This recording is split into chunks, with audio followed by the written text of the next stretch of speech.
اعوذ باللہ من الشیطان الرجیم بسم اللہ الرحمن الرحیم واتل علیہم نبأ ابنی آدم بالحق اذ قربا قربانا فتقبل من احدہما ولم يتقبل من الآخر قال لاقتلنک قال انما يتقبل اللہ من المتقین لئن بسطت إلي يدك لتقتلني ما أنا بباسط يدي إليك ليقتلك إني أخاف الله رب العالمين إني يريد أن تبوء بإثمي وإثمك فتكون من أصحاب النار وذلك جزاء الظالمين آمنت باللہ صدق اللہ العظیم۔ سورۃ المائدہ کی آیت نمبر 27 سے ہم ابتدا کر رہے ہیں اور یہ چھٹے پارے کا 9واں رکوع بنتا ہے۔ سورۃ المائدہ کی آیت نمبر 27۔ آدم علیہ السلام کے بیٹے حابیل اور قابیل کا ذکر ہے اس میں۔ وَاتْلُ عَلَيْهِمْ نَبَأَ ابْنَيْ آدَمَ بِالْحَقِّ، اور آپ ان کے اوپر پڑھیے، ان کو سنائیے آدم علیہ السلام کے دو بیٹوں کی خبر ٹھیک ٹھیک۔ اِذْ قَرَّبَا قُرْبَانًا، جب ان دونوں نے قربانی پیش کی، فَتُقُبِّلَ مِنْ أَحَدِهِمَا وَلَمْ يُتَقَبَّلْ مِنَ الْآخَرِ، تو ان دونوں میں سے ایک سے وہ قربانی قبول کر لی گئی اور دوسری سے قبول نہیں کی گئی۔ قَالَ لَأَقْتُلَنَّكَ، تو جس سے قبول نہیں کی گئی اس نے اس کو کہا جس سے قبول کی گئی تھی کہ میں ضرور تجھے قتل کروں گا۔ قَالَ إِنَّمَا يَتَقَبَّلُ اللَّهُ مِنَ الْمُتَّقِينَ، تو اس نے کہا کہ اللہ تعالیٰ تو متقیوں سے ہی قبول کرتا ہے۔ لَئِن بَسَطتَ إِلَيَّ يَدَكَ، اگر تو نے میری طرف اپنا ہاتھ بڑھایا، لِتَقْتُلَنِي، تاکہ تو مجھے قتل کرے، مَا أَنَا بِبَاسِطٍ يَدِيَ إِلَيْكَ لِأَقْتُلَكَ، تو میں اپنا ہاتھ تیری طرف نہیں بڑھاؤں گا کہ تجھے قتل کروں۔ إِنِّي أَخَافُ اللَّهَ رَبَّ الْعَالَمِينَ، یقیناً میں اللہ تعالیٰ سے خوف کھاتا ہوں، اللہ تعالیٰ سے ڈرتا ہوں جو جہانوں کا رب ہے۔ إِنِّي يُرِيدُ أَن تَبُوءَ بِإِثْمِي وَإِثْمِكَ فَتَكُونَ مِنْ أَصْحَابِ النَّارِ، بے شک میں یہ چاہتا ہوں کہ تو میرے گناہ میں بھی اور اپنے گناہ میں بھی پکڑا جائے تاکہ تو آگ والوں میں سے ہو جائے۔ وَذَلِكَ جَزَاءُ الظَّالِمِينَ، اور یہی ظالموں کا بدلہ ہے۔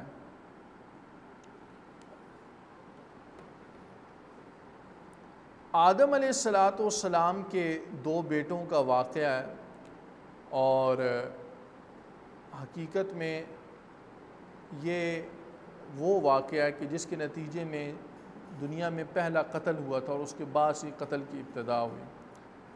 حضور نبی کریم سرکار دو عالم صلی اللہ علیہ وسلم کو فرمایا گیا کہ آپ ان پر یہ واقعہ وہ ٹھیک ٹھیک سنا دیں، پڑھ کر سنائیں حضور نبی کریم سرکار دو عالم صلی اللہ علیہ وسلم تک جو وحی آئی ہے اس وحی کی روشنی میں۔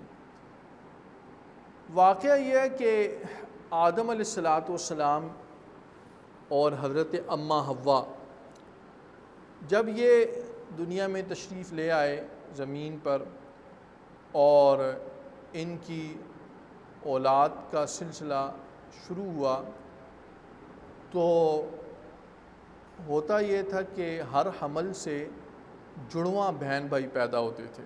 حضرت حوا کے جو حمل ہوتا تھا اس میں سے جڑواں بہن بھائی پیدا ہوتے تھے، ایک بیٹا اور ایک بیٹی۔ اس وقت دنیا میں نسل انسانی کم تھی، لوگ کم تھے، تو اللہ تعالیٰ کی طرف سے حکم یہ تھا کہ جس حمل سے کہ اگر ایک حمل سے بیٹا ہے تو وہ دوسرے حمل کی لڑکی سے نکاح کر سکتا ہے، اور دوسرے حمل کا لڑکا پہلے حمل کی لڑکی سے نکاح کر سکتا ہے۔ ویسے اگر یہ دیکھا جائے ہماری شریعت کے اعتبار سے تو یہ جائز نہیں ہے، کیونکہ ایک ہی ماں سے پیدا ہونے والے یا ایک ہی باپ سے پیدا ہونے والی جو اولاد ہے وہ آپس میں بہن بھائی ہیں، ان کا نکاح آپس میں نہیں ہو سکتا ہے۔ لیکن اس وقت کے حالات کے اعتبار سے اللہ تعالیٰ کی طرف سے حکم یہ تھا، اور اس میں اللہ تعالیٰ کی کیا کیا حکمتیں تھیں اللہ تعالیٰ ہی بہتر جانتے ہیں۔ اور بظاہر ایک تو بات یہ بھی سمجھ میں آتی ہے کہ اس سے نسل انسانی کو بڑھانا بھی تھا، چنانچہ ایک حمل سے جو لڑکا تھا وہ دوسرے حمل کی لڑکی اس سے نکاح کر سکتا تھا، اور جو دوسرے حمل کا لڑکا ہے وہ پہلے حمل کی لڑکی سے نکاح کر سکتا تھا۔ آدم علیہ السلام کے بیٹے تھے حابیل اور قابیل۔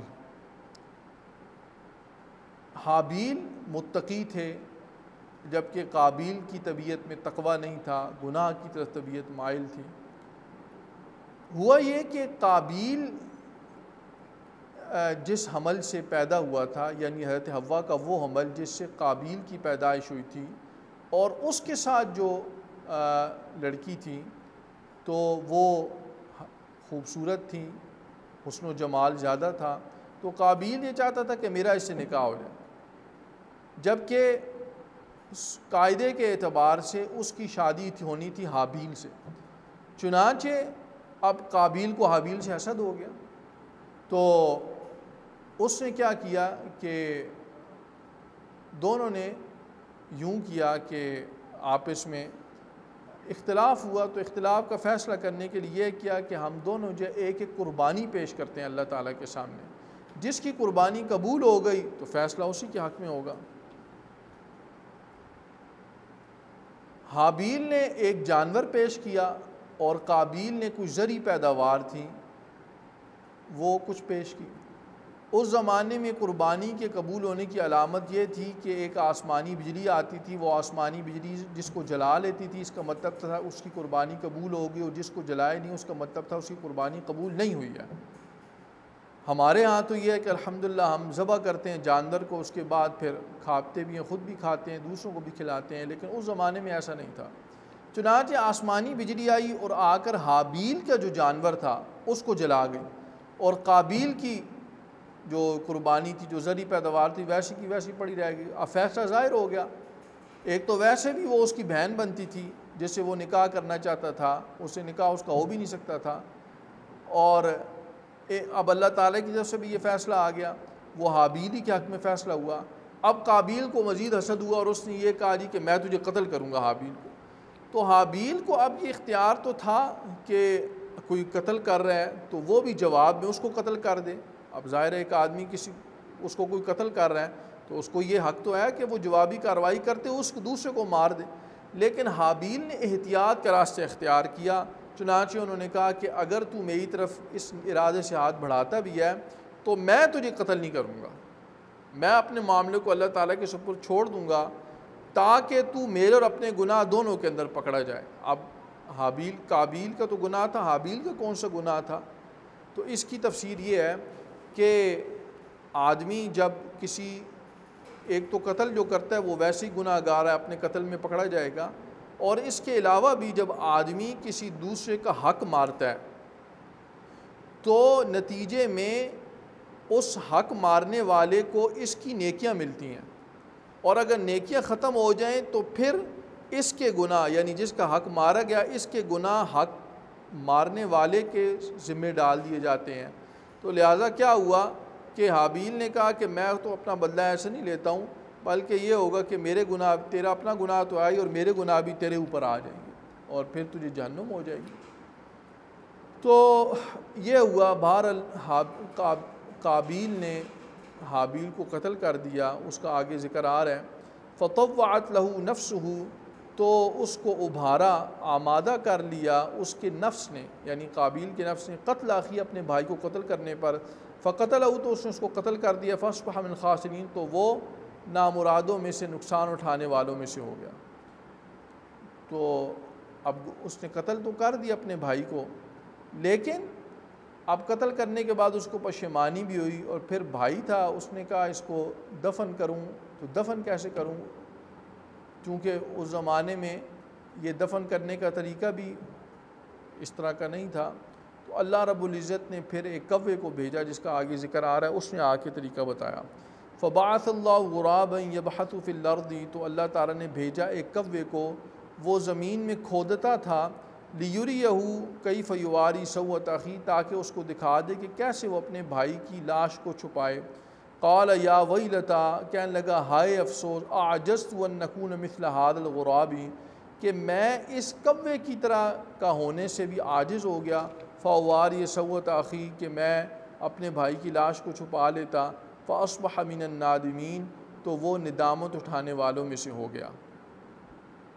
من اجل ذالک، اسی وقت سے کتبنا علی بنی اسرائیل، ہم نے لکھ دیا، یعنی من اجل ذالک، ہم نے اسی وجہ سے، کتبنا علی بنی اسرائیل، ہم نے بنی اسرائیل پر لکھ دیا، انہ من قتل نفسا بغیر نفس او فساد فی الارض، کہ جو شخص کسی نفس کو، کسی جان کو قتل کرے بغیر کسی جان کے قتل کیے، او فساد فی الارض، یا زمین میں فساد پھیلانے کی وجہ سے ہو۔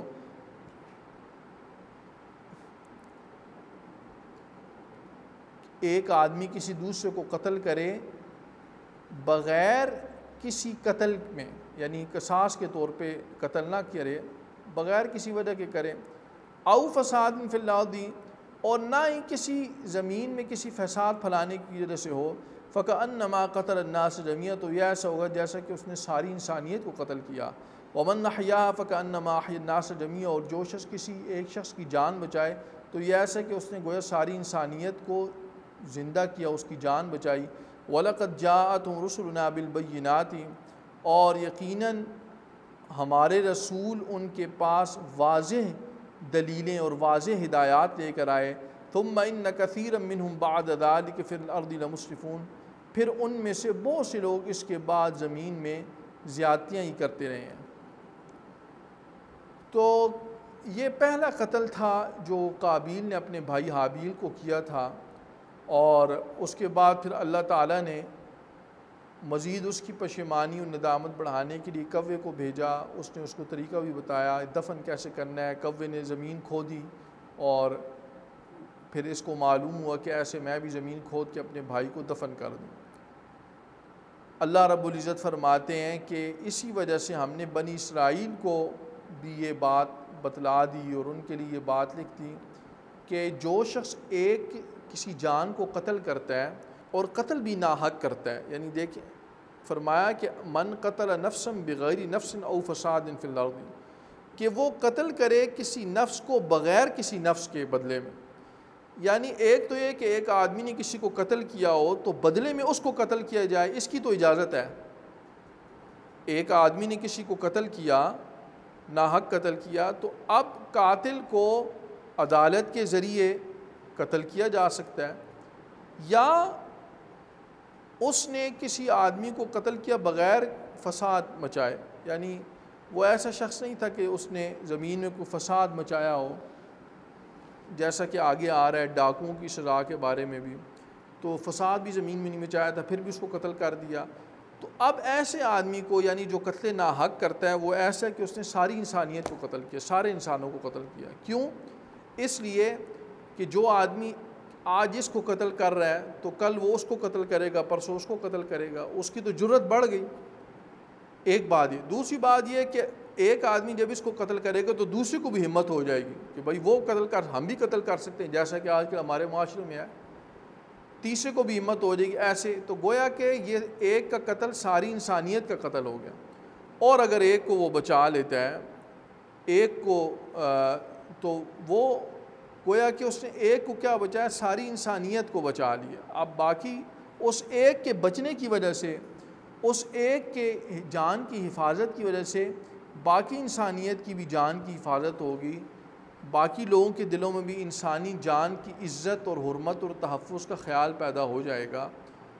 تو جو ایک آدمی کو قتل کرے، گویا کہ یہ ساری انسانیت کا قتل ہے، جس نے ایک کو بچایا گویا ساری انسانیت کو بچایا ہے۔ تو اللہ تعالی ہمیں قرآن پاک کی ان تعلیمات پر عمل کرنے کی توفیق نصیب فرمائے۔ وآخر دعوانا ان الحمد للہ رب العالمین۔ الحمد للہ رب العالمین، والصلاة والسلام علی اشرف الانبیاء والمرسلین، مولانا محمد وآلہ واصحابہ واتباعہ اجمعین یا ارحم الراحمین یا ارحم الراحمین یا ارحم الراحمین ارحمنا وارحم علی امت حبیبک صلی اللہ علیہ وسلم ربنا تقبل منا انک انت السمیع العلیم وتب علینا انک انت التواب الرحیم۔ اے اللہ ہم سب کو قرآن پاک کی صحیح سمجھ نصیب فرمائیے۔ اے اللہ ہم سب کو قرآن پاک کی خدمت کی توفیق نصیب فرمائیے۔ اے اللہ ہم سب کو قرآن پاک کی شفاعت نصیب فرمانا۔ اے اللہ ہماری اولادوں میں اور ہماری نسلوں میں قرآن کریم کی تعلیم کو، اس کی یاد کو، اس کی تلاوت کو، اس پر عمل کو، اس کے علم کو جاری فرمائیے۔ اے اللہ اپنے فضل و کرم سے ہی پوری امت مسلمہ کے حال پر رحم فرمائیے۔ موجودہ وبا کرونا وائرس کی آئی ہوئی اللہ اپنے فضل و کرم سے اس کو ختم فرمائیے۔ اللہم ارفع عنا البلاء والوبا، اللہم ارفع عنا البلاء والوبا، اللہم ارفع عنا البلاء والوبا۔ اللہ اپنے فضل و کرم سے ہر مسلمان کو جان و مال، عزت و آبرو، ناموس اور ایمان کی حفاظت فرمائیے۔ اے اللہ جب تک زندہ رہیں دین پر استقامت نصیب فرمائیے، جب دنیا سے اٹھائیے ایمان کامل کے ساتھ اٹھائیے۔ اللہ کریم آخرت میں حضور نبی کریم سرور دو عالم صلی اللہ علیہ وسلم کی شفاعت نصیب فرمانا، قرآن کی شفاعت نصیب فرمانا، روزے کی شفاعت نصیب فرمانا۔ ہم سب کو، ہمارے والدین، اعزاء و اقارب، چھوٹے بڑوں، سب کو اپنے فضل و کرم سے ہی بغیر حساب کتاب کے جنت الفردوس میں داخلہ نصیب فرما دینا۔ اے اللہ تمام سننے والوں کی جائز حاجتوں کو آپ اپنے فضل و کرم سے پورا فرمائیے۔ آمین۔ سبحان ربک رب العزت عما یصفون وسلام علی المرسلین والحمد للہ۔